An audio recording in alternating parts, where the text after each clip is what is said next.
part 3. We are recording.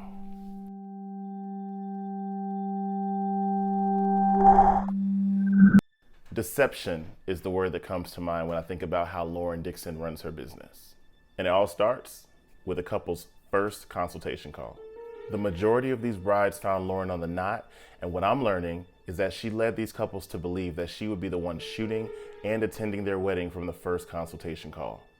When I hired Lauren, because that's who I thought I was hiring, she told me that she would be shooting the videography and also the photo shoot. One bride said, "I'm trying to think back, and I don't think she ever said she was going to be our photographer, but she never said she wasn't going to be." Another groom told me that he knew Lauren wouldn't be shooting the wedding, but it sounds like that was only because he asked a lot of questions up front.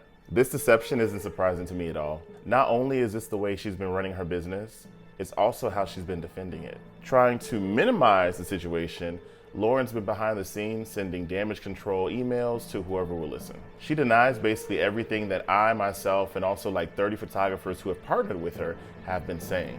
She only will acknowledge that a handful of contractor payments or some client deliveries were delivered late or delayed. These are outright lies. We still haven't received our ceremony and video entirely. They said that they were going to give us a video, Right. but we still haven't received it. Like, they gave us a cut, but it was like very choppy again, like nothing that happened how it did. Personally, I've had payment and communication issues with her going back to January 2023, and it ran pretty consistent up until I cut ties with her in December last year, 2025. What's notable to me is that from her first communication with me after my video dropped exposing her, Lauren made it clear that she would undoubtedly have her attorney handle this matter moving forward if the videos were not taken down. Well, it's been 1 full week since that promise, and I've since made 2 additional videos, this one being the 3rd. And Lauren's making it pretty clear that she never had any intention to pursue legal channels. And this goes back to that word again, deception.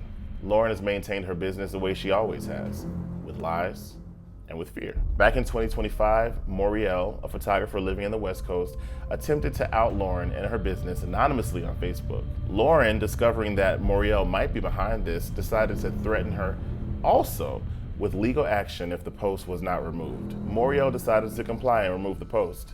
Being a lone photographer going up against a company that claims to have covered 250 weddings in the past year alone is scary. And I fully understand that, I get it. I'm doing it. And also Moriel and myself are not the only people who have tried to bring this matter to light. Photographer that worked for them, I guess. Well, actually, she commented on an Instagram post that I had made, and then she commented, "Do you even pay your photographers?" This was back in December or January, and then I reached out to Lauren, and I was like, "Hey, this happened," and she's like, "Oh my God, yeah, they're trying to ruin my business." Da, da, da, da, da. The point is, Lauren lies. Fast forward back to today, 2026. The day after Lauren realized that I would not take anything down, pay attention to what started happening. I'm gonna make a very bold statement right now. Lauren Dixon is scared. She knows that she has no legal ground to do anything. It's clear. Otherwise, I would have gotten this cease and desist letter from a real attorney that she says she has, and it would have been done. Instead, what Lauren has been doing is working very hard to bury and cover up what I'm saying about her. If you had a company with a 10-year history and with employees who had incomes that you wanted to protect, and you had an attorney, what would be the first thing you would do? Exactly.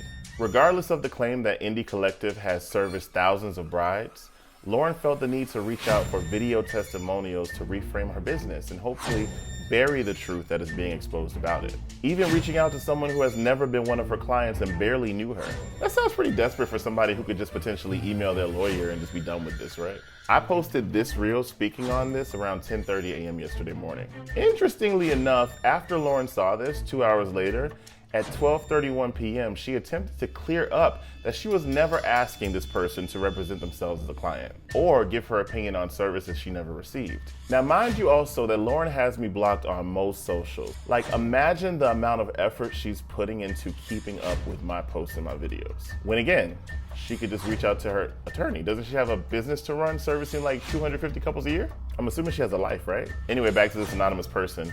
This person had the perfect response to Lauren. "I don't know you. This seems like a parasocial relationship you've developed. And to be clear, you did reach out to me with verbiage of me being your client, which makes me believe this was mass sent. What you have done is brought more attention to your accusers, and with a simple Google search, everything became crystal clear. There is way too much evidence against you, girl. Now, of course, as a Reddit poster noted at 12:45 p.m., there's nothing improper about asking someone for feedback, a testimonial, or character reference. Now, that is very true, I agree. However, quick question. Lauren, is this you? Is this your Reddit account? Because this comment got posted about 15 minutes after Lauren addressed this woman on Instagram. And looking through the account, this person claims to ride very hard for the INDI Collective and has also commented 6 times in an INDI Collective review thread in Review Forum. Now, if you remember, I covered this briefly in my first video. The review forum had a post on Facebook, and it was full of fake profiles with AI profile pictures, all praising INDI Collective. And what's more interesting is sometime yesterday, we noticed that it had vanished, disappeared. Well, the Reddit post is still available, and it seems like this person seems very interested in what's being said about the INDI Collective even today. Just think about that. Now, one thing Lauren has stated is that she has nothing to do with any of this, and she is genuinely confused as they don't reflect her business practices. And this is where it gets a little bit crazy, so I want you to follow me on this, okay? Because it goes down a rabbit hole a little bit. Any negative comment that any of my videos have received has come from a profile that was either newly created or has something to do with Pakistan. I know this sounds crazy, just follow me.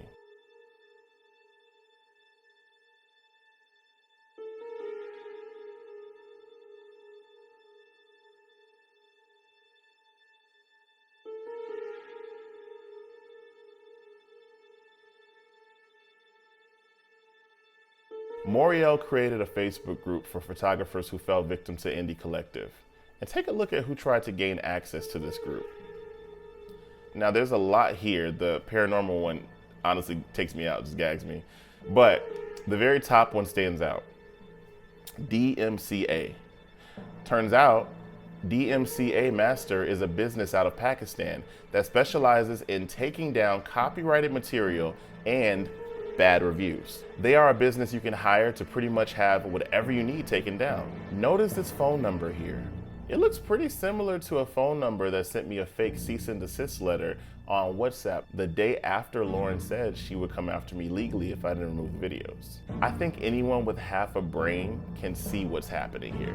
Lauren's tactics to defend her business is rooted in lying and fear. Even now, she's trying to get my videos removed from Reddit due to copyright claim. She also tried to get rid of the article that Photo Stealers wrote on Substack. If there was any merit to anything Lauren was saying, she would get the law involved and be done with this. But Lauren knows that involving the law would just open the floodgates on her and her business. So instead, she'd rather spend her efforts covering up and burying the truth. For a company that claimed to have covered at least 250 events last year, you'd think at least one person from the country she operates in would speak up for her. And even if she got people to speak up for her, look at the length she had to go to get it. People who tell the truth let it speak for them. They don't need to actively create a campaign to erase anything bad. As a matter of fact, naturally, there should be some bad things out there, but the good should outweigh the bad. Imagine paying Lauren Dixon money to document one of the most special days of your life. It's disgusting, it's vile, and now it's exposed.